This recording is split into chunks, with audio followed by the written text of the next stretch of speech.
जब हजरत कुतुबुद्दीन बख्तियार काकी रहमत अल्लाह अलैह का इंतकाल हुआ तो कहराम मच गया। उनके जनाजे को तैयार किया गया और एक बहुत बड़े मैदान में नमाज के लिए लाया गया। लोग इतनी बड़ी तादाद में आए कि जहां तक नजर जाती थी इंसानों का समंदर नजर आता था। ऐसा महसूस होता था जैसे हजूम एक बढ़ता हुआ दरिया हो जिसे रोकना नामुमकिन और शदीद था। जब नमाज जनाजा पढ़ाने का वक्त आया तो एक आदमी आगे बढ़ा। इसने कहा, मैं वो शख्स हूं जिसे हजरत रहमतुल्लाह अलैहि ने मुकर्रर किया था। मुझे यहां मौजूद हर शख्स तक एक पैगाम पहुंचाना है। सारा मुजम्मा खामोश हो गया, इस आखिरी हिदायत को सुनने के लिए बेताब था। Break time. वसीयत हैरानकुन थी।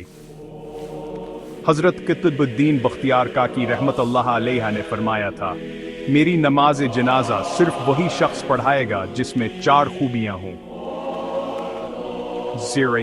पहली, उसने अपनी जिंदगी में कभी नमाज में पहली तकबीर ना छोड़ी हो।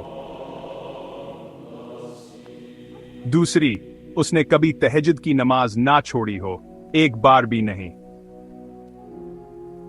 तीसरी, इसने कभी किसी गैर मुहर्रम पर गंदी नजर ना डाली हो।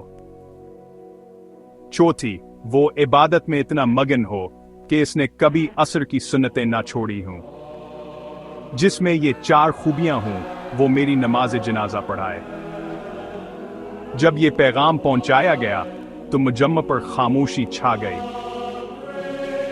सर आजिज़ी से झुक गए। इनमें से कौन आगे बढ़ सकता था? खामोशी में वक्त गुजर गया, कोई नहीं हला। फिर आखिर में एक आदमी रोता हुआ आगे आया।